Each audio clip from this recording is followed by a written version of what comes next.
कहा जाता है कि हिंदू धर्म ही सबसे समावेशी धर्म है। अरे इतना समावेशी था तो बौद्ध धर्म क्यों बना, जैन धर्म क्यों बना, सिख धर्म क्यों बना? ये तो बाहर से नहीं आए, ये तो यहीं पैदा हुए। और दो धर्म, जैन और बौद्ध धर्म तो ऐसे हैं जिनमें ईश्वर की परिकल्पना ही नहीं। आप कह सकते हैं हमारे यहाँ ही ये संभव हुआ है भारत में कि दो धर्म ईश्वरहीन धर्म। तो ये हमारी परंपरा में इन सब धर्मों ने कुछ न कुछ इस विचार को दिया है। इस समय भारतीय समाज में कई भीषण और गहरी दरारें पड़ चुकी हैं। कुछ तो पहले से भी थी, उन्हें चौड़ा किया जा रहा है। सड़कें भर चौड़ी नहीं हो रही हैं, दरारें भी चौड़ी हो रही हैं और सामाजिक दरारें भी और बढ़ रही हैं। इस समय हिंसा, हत्या, बलात्कार, बुलडोजिंग, लिंचिंग, एनकाउंटर, बिना दंड जेल की सजा आदि सामाजिक अभिव्यक्ति के उचित और लोकप्रिय माध्यम बन गए। बहुत तरह की हिंसा को लगभग कानूनी मान्यता मिल गई है। ये भी जानना जरूरी है कि आखिर ये भारत विचार बना कैसे। भारतीय दर्शन, वेद, पुराण, महाकाव्यों की परंपरा है, वो प्रश्नवाचकता की परंपरा है। ऋग्वेद में ही ऋषि कहता है सब कुछ कहने के बाद कि लेकिन जब ना अंधेरा था, ना उजाला था, ना उपस्थिति थी, ना अनुपस्थिति थी, न था न था, तब क्या था? तो पहले तो ऋषि होने के नाते जोड़ता है कि हो सकता है उस विधाता को पता हो जिसने इस संसार को रचा है, और फिर उसका लोकतांत्रिक मन संशयग्रस्त होता है। वो कहता है हो सकता है उसको भी पता ना हो। तो ये तो धर्मद्रोह की शुरुआत अगर आप चाहें तो ऋग्वेद से है। सारे पुराण, सारे उपनिषद प्रश्नवाचक हैं, उसमें प्रश्नोत्तर हो रहा है। प्रश्न पूछा जाता है, जिज्ञासा की जाती है, उसका जवाब दिया जाता है। सिर्फ धर्म के बारे में महाभारत में क्या कहा गया है, इसके मैं दो उदाहरण आपको सुनाता हूँ। वन पर्व से।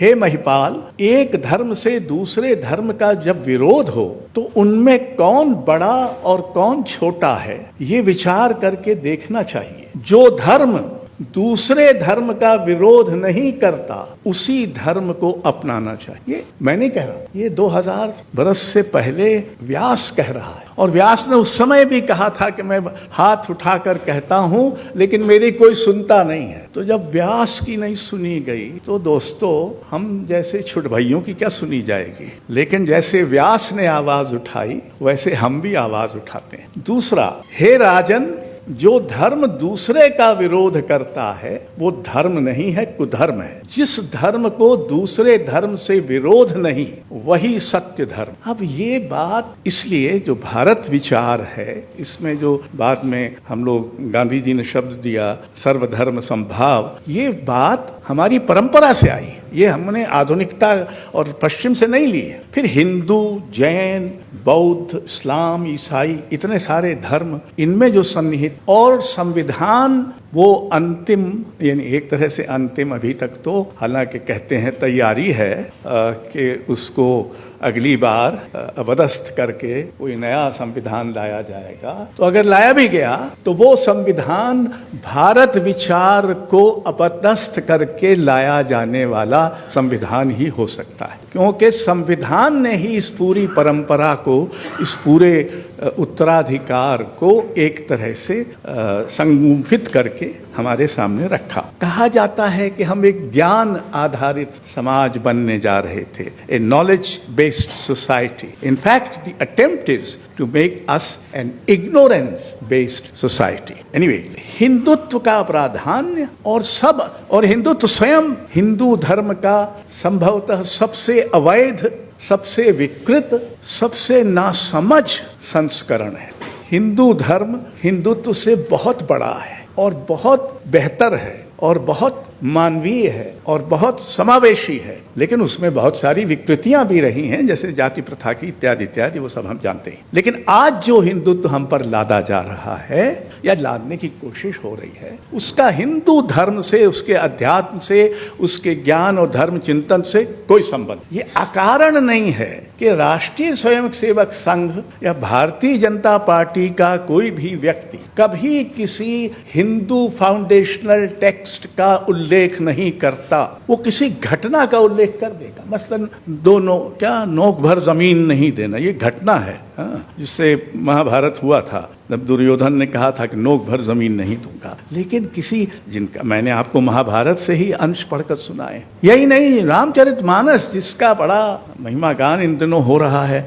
आजकल हम महाभारत के नहीं, रामायण के युग में रहते हैं, तो और महाभारत ज़्यादा कठिन काव्य है, उसमें बहुत ज़्यादा जटिलताएं हैं। पर बहरहाल रामचरितमानस में भी तुलसीदास ने जब राम राज्य स्थापित हो गया तब कहलवाया है, राम ने कहा है अयोध्या वासियों से, जो अनीति कछु भाखो भाई तो मोहि बरजहु भय बिसराई। अगर मैं कभी कुछ अनीति करूं या कहूं तो मेरे भाइयों मुझे बिना भय के बरजना, यानी टोकना। आप अगर आज किसी राजनेता के बारे में एक मत व्यक्त कर दें तो हो सकता है बाहर जाते हुए आपको गिरफ्तार ही कर लिया जाए। ये उस राम राज्य का अपमान है जिसमें उसका एक छत्र राजा स्वयं कह रहा था कि अगर मैं कुछ अनीति करूं तो मुझे बिना डर के। यही नहीं, भीष्म पितामह जब शैया पर लेटे हैं तो दुर्योधन और युधिष्ठिर दोनों जाते हैं, कहते हैं राजधर्म क्या है। तो पहली बात तो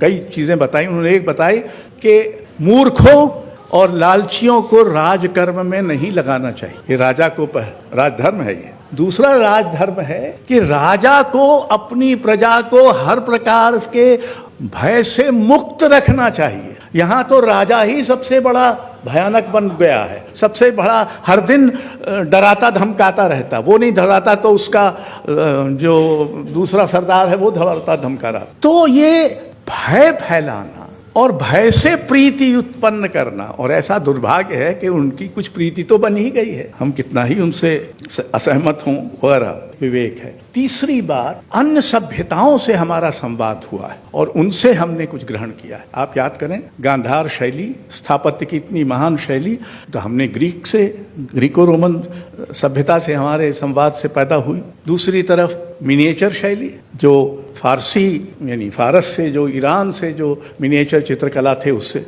ख्याल गायकी, ये भी हमारी ईरान से प्रतिक्रिया। तो ये सब चीजें धीरे धीरे इन्होंने स्वतंत्रता संग्राम और आधुनिकता और भारतीय स्वतंत्रता, लोकतंत्र और संविधान, इन सब ने मिलकर भारत विचार को गढ़ा है। अब इस भारत विचार के कुछ तत्वों की ओर मैं इशारा करना चाहता हूं। पहला तत्व है बहुलता और समावेशिता। भारत में जितने धर्म हैं, जितनी भाषाएं हैं, जितने प्रकार के भोजन हैं, जितने प्रकार के पहरावे हैं, जितने प्रकार के रीति रिवाज हैं, इन सब को भारत में जगह मिली हुई है। कोई एक धर्म, एक भाषा, एक रीति रिवाज ऐसा कुछ नहीं है। तो एक बहुलता है और समावेशिता है। और बहुलता का अर्थ है अन्यता का निषेध, हमारे लिए कोई दूसरा नहीं। जबकि आजकल तो हर दिन नए दूसरे बनाए जा रहे हैं, कभी सांप्रदायिक दूसरे, कभी जातिगत दूसरे, कभी धार्मिक दूसरे, कभी भाषिक दूसरे, हर दिन दूसरे बनाए जाते हैं। और दूसरे बनाने का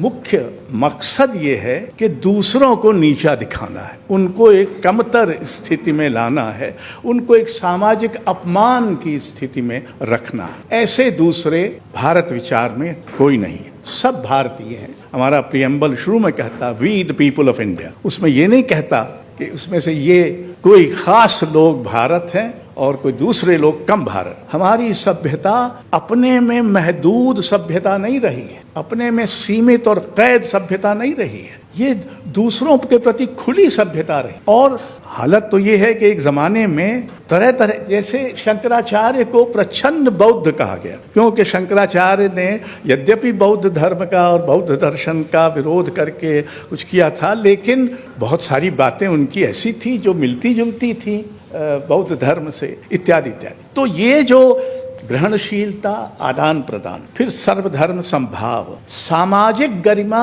और व्यक्ति की गरिमा के बीच द्वंद्व का समाहार करती हुई सभ्यता रही है कि व्यक्ति की अपनी गरिमा है और जिसको हमारे संविधान ने स्वीकार किया, और जिस दोनों गरिमाओं पर इस समय लगातार हर रोज सत्ता हमला कर रही। और तीन मूल्यों में इनको एक तरह से संक्षिप्त किया जा सकता है, स्वतंत्रता, समता और न्याय। अब अगर आज जो हो रहा है उस पर कुछ विचार करें तो बहुलता की जगह बहुसंख्यकता, यानी जो बहुल है संख्या में, जबकि हमारी बहुलता की धारणा में संख्या में कोई कम भी है। आखिर कभी भी बौद्ध या जैन या सिख, हमारी हिंदू आबादी से तो कम ही उनकी आबादी रही है, बाद में इस्लाम, तो ये इनको कभी भी बहुलता के भूगोल से बाहर नहीं किया गया, उसको अब बाहर किया जा रहा। दूसरा, असहमति, प्रश्नवाचकता, संवाद, ये तो अपराध और द्रोह की शैली में जा चुके हैं। आप वो जो मंच होते थे वाद विवाद के, संवाद के, सहमति के,